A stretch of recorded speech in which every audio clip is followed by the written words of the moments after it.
स्वास्थ्य पत्रिका हमारी सेहत के आज के अंक के साथ आपकी दोस्त शालिनी मित्तल। स्वीकार करिए हमारा नमस्कार। श्रोताओं, बहुत सारी जानकारी समेटे है आपका ये कार्यक्रम। आज के अंक में शामिल है क्रोनिक फैटीग सिंड्रोम अवेयरनेस दिवस पर जानकारी, साथ ही जानकारी national dengue day, world hypertension day, world AIDS vaccine day और साथ ही वर्ल्ड IBD डे पर भी ढेरों जानकारी। रहिए हमारे साथ इस कार्यक्रम में। श्रोताओं, 12 मई को दुनिया भर में world chronic fatigue syndrome awareness day के रूप में मनाया जाता है। ये एक ऐसी समस्या है जो काफी लोगों में पाई जाती है, मगर जानकारी के अभाव में लोग इसे नजरअंदाज कर देते हैं। क्रोनिक फैटीग सिंड्रोम एक ऐसा डिसऑर्डर है जिसमें व्यक्ति को बहुत ज्यादा थकान का अनुभव होता है। खास बात यह है कि इस थकान का कोई मेडिकल कारण बताना मुश्किल होता है। क्रोनिक फैटीग सिंड्रोम का शिकार व्यक्ति किसी भी तरह के शारीरिक या मानसिक कार्य को करते हुए बहुत जल्दी थक जाता है और फिर आराम करने के बाद भी उसकी थकान मिटती नहीं है। ये समस्या लोगों को क्यों होती है और इसका निदान और उपचार कैसे किया जाता है, आइए जानते हैं all India institute of medical sciences new Delhi की न्यूरोलॉजिस्ट डॉक्टर दीप्ति विभा से। हम क्रोनिक फटीग सिंड्रोम उन मरीजों को कहते हैं जिनको ये लक्षण पिछले 6 महीने से जा ही नहीं रहे हैं, या पिछले 6 महीने में कम से कम 3 महीने में उनको आते जाते रहे हैं और जाने का नाम नहीं ले रहे हैं।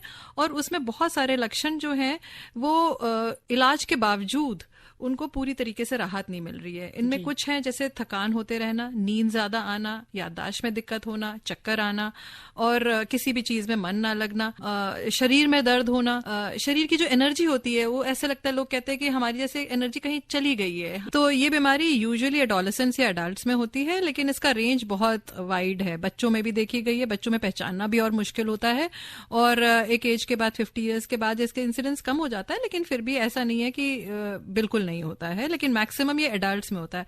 अब आप ये समझिए कि ऐसी बीमारी जो इकोनॉमिकली प्रोडक्टिव एज ग्रुप है, जो सोसाइटी में सबसे ज्यादा एक्टिव लोग हैं, अगर उनमें किसी को हो तो फिर उनकी सारी एक्टिविटी, उनके जीवन की ऊर्जा खत्म हो जाती है, वो उससे काफी उनकी लाइफ अफेक्ट हो जाती है। दूसरा कि ये फीमेल्स में ज्यादा होता है। फीमेल्स टू मेल का रेशियो कहिए आप 3:1 है, तो अच्छा खासा फीमेल्स में ज्यादा होता है, लेकिन ऐसा नहीं है कि मेल्स में नहीं होता। डिप्रेशन के भी इसी प्रकार के लक्षण होते हैं। मरीज हर चीज में एक नेगेटिविटी ढूंढता है, उसको लगता है कि हर चीज में कुछ प्रॉब्लम हो रही है और वो प्रॉब्लम मुझ में है। तो उसके जो जीवन के बारे में रुचि होती है, अपने शरीर को लेकर रुचि होती है या खान पान में रुचि होती है, सब धीरे धीरे चली जाती है। अगर हमें क्लियरली लग रहा है कि ये डिप्रेशन के ही लक्षण है, तो डिप्रेशन कोई लाइलाज बीमारी तो है नहीं, डिप्रेशन का आराम से इलाज किया जा सकता है। लेकिन मरीज अगर अपने अंदर ही धारणा बना लेगा और डॉक्टरी परामर्श की बजाय वो सोचेगा कि नहीं ये प्रॉब्लम हो सकती है, मैं ये सोच लगता हूँ, इसमें कई बार डिले हो जाता है। जो आप डॉक्टर के पास जाते हैं उसमें बहुत टाइम बाद आप जाते हैं, जब आपको लगता है कि अब पानी सर से ऊपर गुजर गया है। तो अगर हमें लग रहा है कि हमारी जो दिनचर्या है उसमें प्रॉब्लम हो रही है, तो हमें डॉक्टर से मिलने में झिझकना नहीं चाहिए, क्योंकि काफी सारी चीजें जो डॉक्टर के पर्सपेक्टिव से होती है बहुत क्लियर हो जाती है। याददाश्त में प्रॉब्लम होना, बिहेवियर का प्रॉब्लम होना, व्यवहार बदल जाना, चिड़चिड़ापन ज्यादा रहना, ये सारे थायराइड के भी लक्षण होते हैं। लेकिन अगर थायराइड की बीमारी की वजह से सारे लक्षण आ रहे हैं और आपके थायराइड की दवा चल रही है और आपके थायराइड लेवल्स वापस नॉर्मल आ चुके हैं, उसके बाद भी आपको ये लक्षण है, तो एक चीज तो ये है कि जैसे थायराइड इसका एक कारण होता है, वैसे बहुत सारी अलग चीजें भी कारण होती हैं। हमें शायद वो जांच करके देखनी पड़ेगी कि आपको जो शरीर में दर्द हो रहा है वो कैल्शियम या विटामिन डी की कमी से तो नहीं है, या आपके शुगर जो है वो पूरे अच्छे से कंट्रोल्ड है कि नहीं है, या आपको कोई और प्रॉब्लम तो नहीं है, ऑस्टियोपोरोसिस तो नहीं है अगर आपकी एज ज्यादा है जिसकी वजह से आपकी बॉडी में दर्द हो रहा है।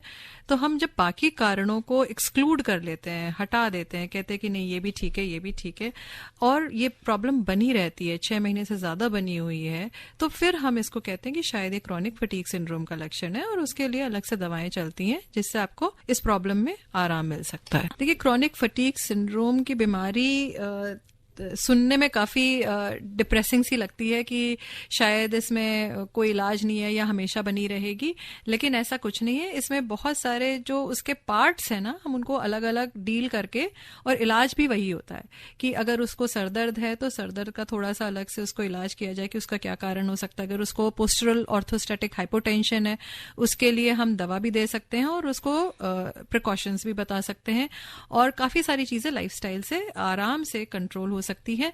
तो सबसे बड़ी बात यह कि घबराने वाली बीमारी नहीं है, ये लाइलाज बीमारी नहीं है, और इसके लिए मरीज और डॉक्टर को आपस में बात करके और कॉन्फिडेंस एक दूसरे का लेकर ये आराम से सॉल्व की जा सकती है। क्रोनिक फैटिग सिंड्रोम अवेयरनेस, इस दिवस के बारे में अधिक जानकारी अभी आप सुन रहे थे न्यूरोलॉजिस्ट अखिल भारतीय आयुर्विज्ञान संस्थान नई दिल्ली की डॉक्टर दीप्ति विभा से।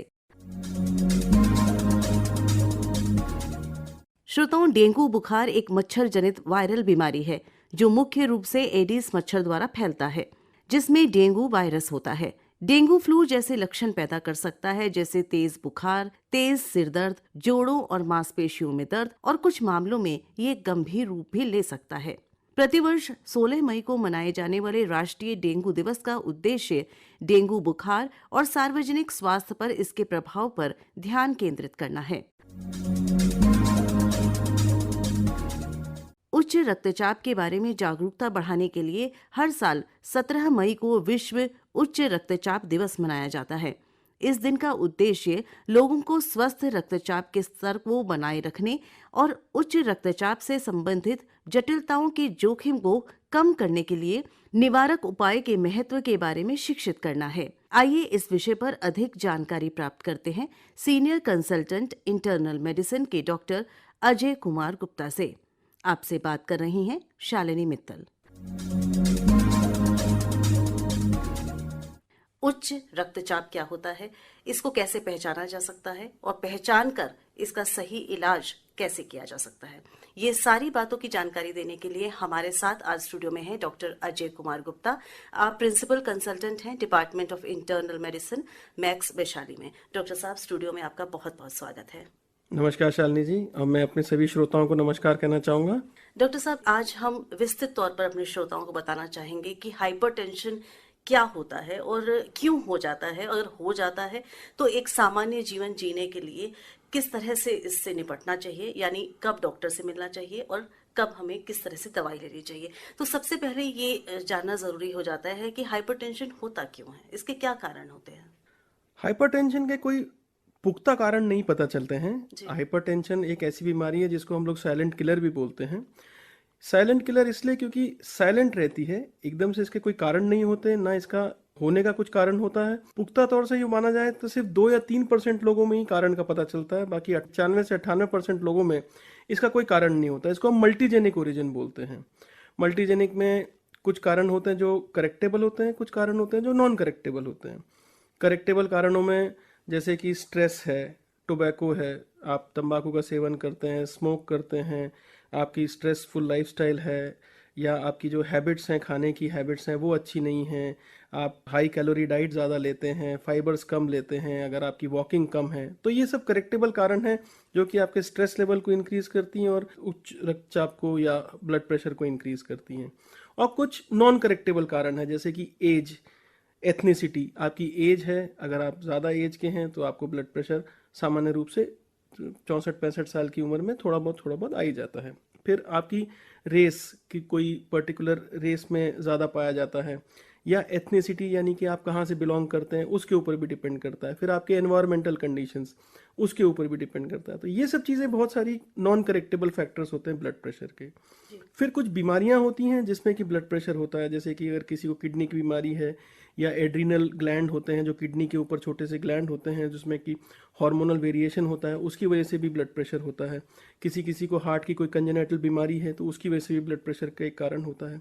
तो ये सब कुछ कारणवश ब्लड प्रेशर होते हैं जिनको हम करेक्टेबल या जिनकी परसेंटेज बहुत कम होती है। अमूमन जो हमें मिलते हैं वो प्राइमरी हाइपरटेंशन या एसेंशियल हाइपरटेंशन के मरीज जिनको कहते हैं, जिनको हम लोग जनरली देखते हैं। तो डॉक्टर साहब, कुछ इन्वेस्टिगेशंस होते होंगे जिसके बाद ये पता चलता होगा कि किस कारण से उस मरीज को हाइपरटेंशन हुआ है। अमूमन शालिनी जी, जैसे हम लोग इसको बोलते हैं कि ये इंसिडेंटल डायग्नोसिस का एक पार्ट है। मतलब जैसे आप किसी और बीमारी की वजह से डॉक्टर की क्लिनिक पे गए, जैसे कि आपको बुखार है या सर दर्द है या आपको चिड़चिड़ापन हो रहा है, आप इस वजह से गए, तब आपको पता चलता है कि भाई हमें तो ब्लड प्रेशर भी बढ़ा हुआ है। तो ये इंसिडेंटल डायग्नोसिस जैसी एक चीज़ है जी। फिर इसमें हम लोग बेसलाइन कुछ इन्वेस्टिगेशंस करा के देखते हैं अपने सभी मरीजों का, जैसे कि लिवर का स्टेटस क्या है उनका, किडनी का स्टेटस क्या है, हार्ट के स्टेटस के लिए हम एक ईसीजी और एक इको करा के देखते हैं। फिर बाकी जो टेस्ट हैं जैसे कि कोई और कारण ना हो उसके लिए थायराइड का टेस्ट और अल्ट्रासाउंड, एक्सरे, ये सब एक बेसलाइन टेस्ट हम करा के देखते हैं ताकि हम किसी और कारण की वजह से तो ब्लड प्रेशर या हाइपरटेंशन नहीं है वो कारण निकाल लेते हैं, या उनको ब्लड प्रेशर जिस दिन डायग्नोज हुआ उसके साथ कुछ और बीमारी तो नहीं है।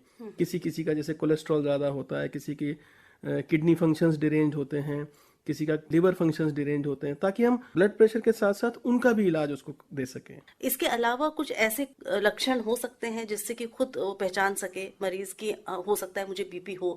जी बिल्कुल, जैसे मैंने अभी आपको बताया कि अगर आपको अकारण सर में दर्द है, जी। आपको चिड़चिड़ापन बढ़ गया है, आपको ऐसा लग रहा है कि मेरी जो स्ट्रेस कैपेबिलिटीज जो पहले थी वो अब कम होती जा रही हैं, आपको शरीर में थकान या लेथार्जी या टायर्डनेस जिसको हम लोग कहते हैं वो महसूस हो रही है, अकारण पसीने आ रहे हैं, आपका मुंह हाथ पैर एकदम से थरथराने लग जाएं किसी भी काम से, तो ये सब एक कारण होते हैं जिसमें कि हमें अपना ब्लड प्रेशर चेक ज़रूर कराना चाहिए या डॉक्टर की क्लिनिक पे जाके मिलके एक बार ब्लड प्रेशर अपना चेक करा के देखें। अगर बीपी बढ़ा हुआ है आपका, लगातार बढ़ा हुआ रहता है जो कि हम नहीं पहचान पाएँ टाइम पे, तो उन पेशेंट्स को हार्ट की प्रॉब्लम या जिसको हम लोग लकवा या स्ट्रोक कहते हैं उसकी प्रॉब्लम, ये तो बहुत कॉमन है।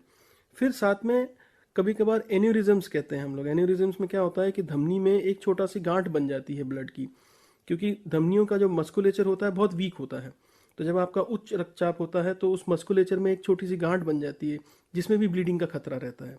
तो ये सब बहुत कॉमन है, ये यूजुअली अनकंट्रोल्ड हाइपरटेंशन में हमें मिल जाती है, या फिर किसी किसी को किडनी फेलियर भी हो सकता है। हमारे पास कई पेशेंट ऐसे आते हैं जो डायरेक्ट किडनी फेलियर के टाइम पे लैंड करते हैं कि भाई हमें बहुत दिनों से था ब्लड प्रेशर, हमने ट्रीटमेंट नहीं लिया या उन्होंने किसी को दिखाया नहीं तो पता नहीं चला, तो उसके कारण से भी कई तो पेशेंट काफी घातक हो सकता है। जी बिल्कुल। किसी को बीपी है, डायग्नोज भी हो जाता है, तो उसे क्या क्या सावधानियां रखनी चाहिए? देखिए, अगर इसको हम लोग अपने पौराणिक चीज़ों में बात करें तो मैं बोलना चाहूँगा कि जैसे पंच तत्व होते हैं ऐसे हम लोग अपने ब्लड प्रेशर के या क्रॉनिक कोई भी मरीज हो उसको हम लोग ये बोलते हैं कि आप अपने पंच तत्वों को ठीक रखिए। आचार, विचार, आहार, विहार और उपचार, ये पंच तत्व हैं। आचरण आपका ठीक होना चाहिए, आपका दूसरों के प्रति, अपने प्रति आप अपने आप को टाइम दीजिए, ये आपका आचरण ठीक होना चाहिए, यानी हैबिट्स जिसको हम बोलते हैं। फिर विचार हमेशा पॉजिटिव रखिए। स्ट्रेस लेवल आपका कम रहेगा, स्ट्रेस लेवल कम रहेगा तो उच्च रक्तचाप की आपको चांसेस, या अगर आपको बीमारी भी है तो उसके कॉम्प्लिकेशंस कम रहेंगे। फिर विहार, आप अपने बॉडी को हमेशा एक्टिव रखिए, मूवमेंट या वॉकिंग, एक्सरसाइज जो आप कर सकते हैं वो कीजिए। फिर आहार आपका अच्छा होना चाहिए जिसमें कि आप हेल्दी फूड खाएं, आप रेड मीट अवॉइड करें। अगर आपको उच्च रक्तचाप है तो आप प्रोटीन वाली चीज़ें खा सकते हैं, नॉनवेज में अगर आप खा रहे हैं तो आप फाइबर डाइट्स ज़्यादा लीजिए, आप जो नेचुरल चीज़ें हैं उन पे ज़्यादा विश्वास कीजिए, और जो फास्ट फूड्स हैं या जो रिफाइंड फूड्स हैं उनको आप कम लीजिए। फिर लास्ट में है उपचार में आप मॉनिटरिंग, फॉलोअप और जो मेडिकेशंस एडवाइस की हैं उनको आप प्रॉपर लेंगे, आप ठीक तरीके से लेंगे तो आपको इसके कॉम्प्लिकेशंस बहुत लेट होंगे या नहीं भी हो सकते हैं। तो अपनी ये जो 5 चीजें बताई ये बहुत अच्छी हैं, मुझे लगता है हर किसी को नोट कर लेनी चाहिए, मैंने भी कर ली है। आचार, विचार, विहार, आहार और उपचार, ये 5 चीजें अगर आप सही रखते हैं तो डॉक्टर साहब के कहे अनुसार हम सब इस बीमारी से बच सकते हैं, और इससे होने वाली अन्य कई सारी बीमारियां, या यूं कहें डॉक्टर साहब की सारी ही बीमारियां शायद ये 5 तत्व हम सही रखें तो हमें नहीं होंगी। जी बिल्कुल। सबसे बड़ा जो कल्प्रिट होता है वो होता है स्ट्रेस, और आजकल ये कहा जाता है ये तो पार्ट ऑफ लाइफ है, स्ट्रेस तो होना ही है। इवन बच्चे, छोटे छोटे बच्चे हैं, उनको भी स्ट्रेस हो रहा है। जी बिल्कुल। क्या वॉक या योग, एक्सरसाइज, उसका भी रोल होता है क्या बीपी को मेंटेन करने के लिए? जी बिल्कुल। जैसे इसमें मैंने विहार का जो तत्व बताया है, हाँ। वो है ही एक्सरसाइज के लिए। उसमें आप एक्सरसाइज में योगा और प्राणायाम बहुत ही अच्छी एक्सरसाइज है जिसको हम लोग अंग्रेजी में कंसंट्रेशन एक्सरसाइजेस भी कहते हैं। हमारे जितने भी पूर्वज थे वो प्राणायाम करते थे, अपना माइंड और बॉडी संतुलित रखते थे, और यही एक कारण था कि पहले लोगों में इस तरह की बीमारियां कम होती थी, और क्योंकि ये संतुलन हम लोग नहीं रख पाते हैं इसीलिए ये सब बीमारियां ज्यादा होती हैं।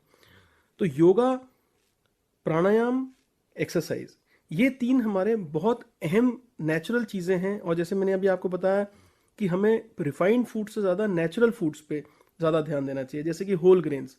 अब दलिया जो है बहुत पुरानी चीज हो गई है, लेकिन आज भी अगर ते में एक पोर्शन दलिया का रखें और जो हमारा जो रिफाइंड चीज़ें हैं जैसे केक, पेस्ट्री, बिस्किट्स और ब्रेड, इनको कम रखें, तो आप देखेंगे ऑटोमेटिकली बाकी और कुछ ना करके भी आपका रक्तचाप या ब्लड प्रेशर या और भी जितनी भी बिहेवियरल बीमारियां हैं वो सब अपने आप धीरे धीरे करके ठीक हो जाती हैं। ये भी सुनने में आता है कि आपको बीपी अगर हो गया है तो अब तो आपको जिंदगी भर ये दवाई खानी होगी, इस तरह की बातें सुनने में आती हैं। ये कहाँ तक सही है? क्या बीपी की दवाई बंद की जा सकती है? ऐसा हो सकता है कि दवाई एक बार शुरू हो उसके बाद बंद भी हो जाए? देखिए, इसमें दोनों बातें हैं। मैं ये कहना चाहूँगा अपने सभी श्रोताओं से कि ऐसी कोई चीज़ नहीं है जो आप नहीं कर सकते। सब कुछ डिपेंड करता है आपके मोटिवेशन लेवल पे। जैसे मैंने आपको बताया कि ये अगर स्ट्रेस रिलेटेड है, तो जैसे ही आपने अपना खान पान ठीक किया, आपने तंबाकू का सेवन कम कर दिया, आपने मदिरा का सेवन या ड्रिंक्स कम कर दिए, आपने अपनी हेल्दी लाइफस्टाइल अटेन कर ली, आपने नॉर्मल एक्सरसाइजेज शुरू कर दी, तो बीपी कम भी हो जाता है और आपकी दवाइयाँ कम भी हो जाती हैं और बंद भी हो सकती हैं। तो सब कुछ डिपेंड करता है आपके मोटिवेशन लेवल के ऊपर। लेकिन एक चीज़ जो मैं और आपको स्ट्रेस करना चाहूँगा कि आप कोई भी काम अपने आप मत कीजिए। ये उपचार का जो तत्व है ये आप अपने फिजिशियन के ऊपर छोड़िए, उसी को डिसाइड करने दीजिए। धीरे धीरे करके जैसे जैसे आपका लाइफस्टाइल ठीक होगा, आपकी दवाइयों की रिक्वायरमेंट कम होती जाएंगी, आप उन्हीं से अपनी दवाई कम कराइए, आप अपने आप मत कीजिए। लेकिन एक चीज़ ज़रूर मैं आपको एंड में बोलना चाहूँगा कि blood pressure is a controllable disease. ये कंट्रोल हो सकती है दवाइयों से, it is not a curable disease. तो कंट्रोल और क्योर दोनों में थोड़ा सा डिफरेंस है। It can be controlled for a very long time but will not be cured. जैसे दवाई ले रहे हैं तो वो कितनी बार डॉक्टर को मिलना चाहिए? क्या ये रिव्यू करना चाहिए एवरी मंथ, 2 मंथ या साल में? इसका क्या क्राइटेरिया होना चाहिए? देखिए, आपने बिल्कुल सही कहा। अगर अपन आंकड़ों को देखें जी। तो मोटा मोटा एक साल में करीब करीब 1 करोड़ लोगों को ब्लड प्रेशर की बीमारी होती है। और आजकल ये बीमारी जैसे जैसे स्ट्रेस लेवल बढ़ रहा है या जैसे जैसे हमारी जो लाइफस्टाइल है वो चेंज हो रही है, अर्बनाइजेशन जिसको हम लोग कहते हैं, जो अर्बनाइजेशन ऑफ द लाइफस्टाइल हो रहा है उसकी वजह से छोटी उम्र में भी लोगों को ब्लड प्रेशर की बीमारी हो रही है। आपका फॉलोअप डिपेंड करता है आपकी बीमारी के ऊपर, आपको किस उम्र में बीमारी हुई है, आपका और जो पैरामीटर्स हैं वो डिरेंज्ड हैं कि नहीं हैं। अगर आप बिल्कुल ठीक हैं, आप एब्सोल्युटली कंट्रोल्ड हैं, तो भी आपको 3 महीने में एक बार अपने फिजिशियन से ज़रूर मिलना चाहिए, और या जब जब उन्होंने आपको बुलाया है। पर डॉक्टर साहब, कोविड के समय लोग बाहर नहीं निकल पा रहे थे, डॉक्टरों से नहीं मिल पा रहे थे, तो लोग अपने आप ही मॉनिटरिंग कर रहे थे अपनी कई सारी बीमारियों की। चाहे आप उस पर डायबिटीज ले लें या बीपी ले लें, तो उसमें घर में ही इंस्ट्रूमेंट रख के उसकी मॉनिटरिंग करते हैं। तो ये सही होता है कि अपने से मॉनिटरिंग करना? जी बिल्कुल। इसमें सरकार की भी एक पहल थी जिसको काफ़ी सराहा है डॉक्टर्स ने, कि टेली कंसल्टेशन को उन्होंने लीगल किया है। तो हम लोग अपने सभी जो पेशेंट्स हैं या अपने जो सभी श्रोता हैं उनको ये बोलना चाहेंगे कि आप एक कोई भी स्टैंडर्डाइज्ड इक्विपमेंट आप घर में रखिए, उसका प्रोडक्ट मोनोग्राफ पढ़िए और जिस हिसाब से उसमें डायरेक्शंस दी हैं उस हिसाब से अपना बीपी नापिए या शुगर नापिए, और जो भी आपका टेबल बनाया हुआ है, जो भी आपने अपना शेड्यूल बनाया है, वो अपने डॉक्टर को आप टेली कंसल्टेशन पे दिखाएं। यानी मॉनिटरिंग करिए, उसका चार्ट बनाइए, जी। पर दवाई अपने से आप कम ज्यादा मत करिए। बिल्कुल। उसके लिए डॉक्टर से ही संपर्क करिए। जी बिल्कुल। डॉक्टर साहब, सही बीपी होना क्या चाहिए? सही बीपी 140/90 से नीचे नीचे, अगर इसको हम लोग बोलते हैं डायस्टोलिक एंड सिस्टोलिक, तो सिस्टोलिक बीपी आपका 140 से नीचे और डायस्टोलिक बीपी 90 से नीचे होना चाहिए। इसको हम नॉर्मल बीपी बोलते हैं। 140 और 90 से ऊपर अगर बीपी है तो इसको हम लोग हाइपरटेंशन या उच्च रक्तचाप की भाषा बोलेंगे इसमें। हमारे श्रोता ये जो कार्यक्रम सुन रहे हैं उन्हें सब जानकारी आज मिल गई होगी कि हाइपरटेंशन क्या है, इसके बारे में क्यों होता है, इसके लक्षण क्या होते हैं, और इसमें अगर आप ट्रीटमेंट कराते हैं तो उसके लिए क्या सही तरीका है, कब डॉक्टर से संपर्क करें और कब तक इस मेडिसिन को आप ले सकते हैं। बस यही कहना है हमारा कि अगर आपको कोई भी समस्या है, सेल्फ मेडिकेशन ना करें। डॉक्टर साहब, चलते चलते हमारे श्रोताओं को कोई मैसेज देना चाहें? जैसे मैंने आपको पहले भी बताया था कि ब्लड प्रेशर या उच्च रक्तचाप एक साइलेंट किलर है। साइलेंट किलर से हमें लड़ने के लिए उपकरण चाहिए, वो ये है कि आपको सही जानकारी होनी चाहिए बीमारी के बारे में, आपके लक्षणों को आप नज़रअंदाज ना करें। जैसे ही कोई भी लक्षण आता है तो आप अपना बीपी चेक कराएं। तीसरा, जिस किसी को बीपी नहीं है, अगर उसकी उम्र 45 साल है तो भी उसको अपना मेडिकल चेकअप कराना चाहिए। अगर आपके फैमिली में किसी को है तो और जल्दी कराना चाहिए। और अगर आपको ब्लड प्रेशर या उच्च रक्तचाप की बीमारी है और अगर आपको कोई मेडिसिन या टेस्ट एडवाइस किए हैं तो वो आप ज़रूर कराएं और प्रॉपर फॉलोअप में रहें। तो बहुत सारी जानकारी हमें आज डॉक्टर साहब से मिली। धन्यवाद। धन्यवाद शालिनी जी। उच्च रक्तचाप, कारण, लक्षण और उपचार। अभी आप इस विषय पर senior consultant internal medicine doctor Ajay Kumar Gupta से शालिनी मित्तल की बातचीत सुन रहे थे। श्रोताओं, एड्स एक गंभीर स्वास्थ्य समस्या है जिसकी चपेट में हर साल कई लोग आते हैं।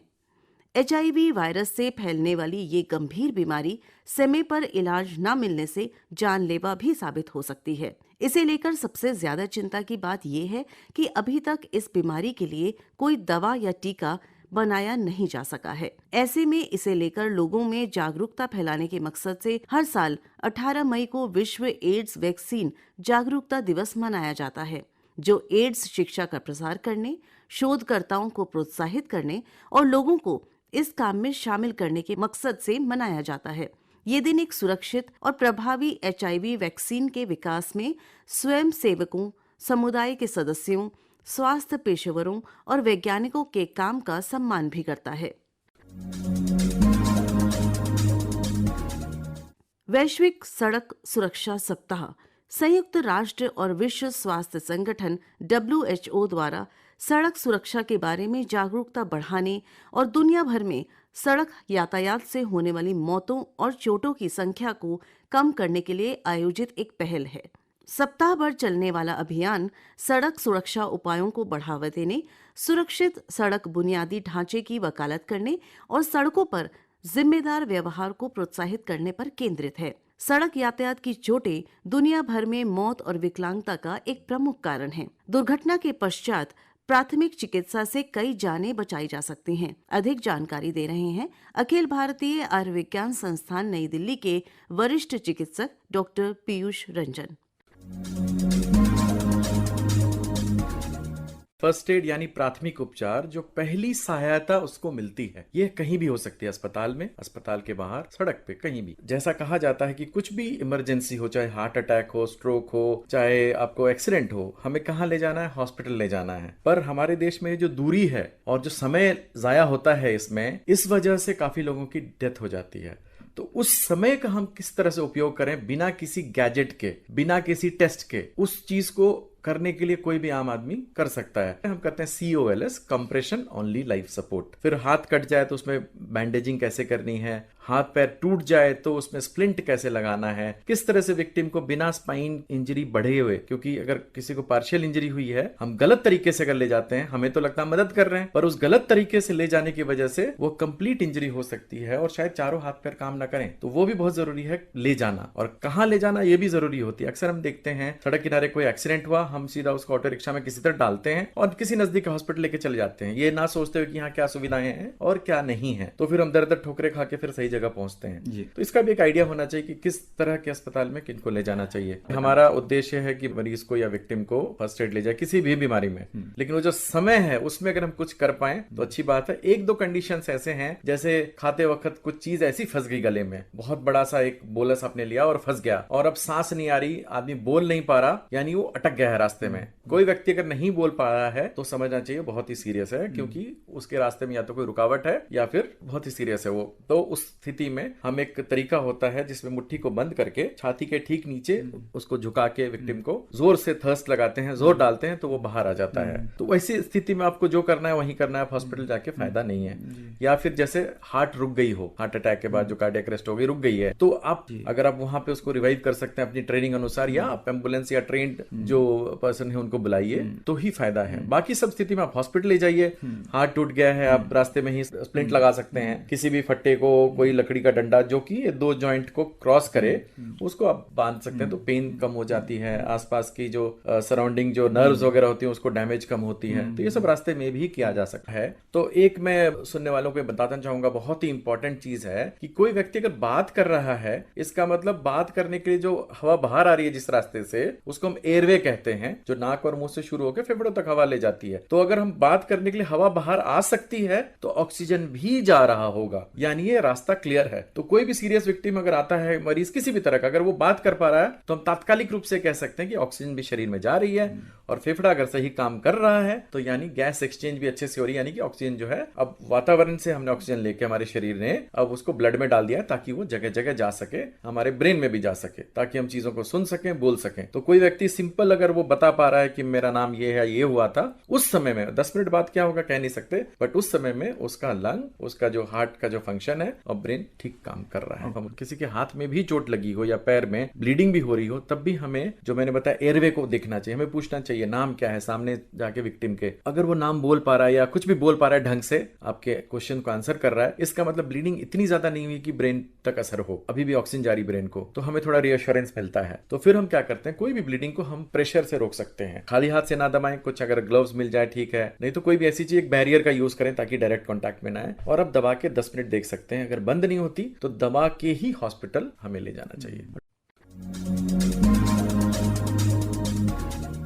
आईबीडी यानी वर्ल्ड इन्फ्लेमेटरी बाउल डिजीज के बारे में जागरूकता बढ़ाने और इस स्थिति से पीड़ित व्यक्तियों का समर्थन करने के लिए प्रत्येक वर्ष 19 मई को विश्व आईबीडी दिवस मनाया जाता है। विश्व आईबीडी दिवस का उद्देश्य जनता स्वास्थ्य नीति निर्माताओं को आईबीडी वाले व्यक्तियों के सामने आने वाली चुनौतियों के बारे में शिक्षित करना है और दैनिक जीवन पर उनके प्रभाव की बेहतर समझ को बढ़ावा देने का प्रयास करना भी है। अगर आप इस कार्यक्रम में कुछ सुनना चाहते हैं, हमें कुछ संदेश भेजना चाहते हैं या हमें कोई कार्यक्रम के बारे में सुझाव देना चाहते हैं तो आप हमें लिख सकते हैं। नोट कर लीजिए हमारी ईमेल आईडी। हमारी ईमेल आईडी है healthairdelhi@gmail.com। इसी के साथ स्वास्थ्य पत्रिका हमारी सेहत का आज का अंक समाप्त होता है। फिर मिलेंगे अगली बार, तब तक स्वीकार करें शालिनी मित्तल का नमस्कार।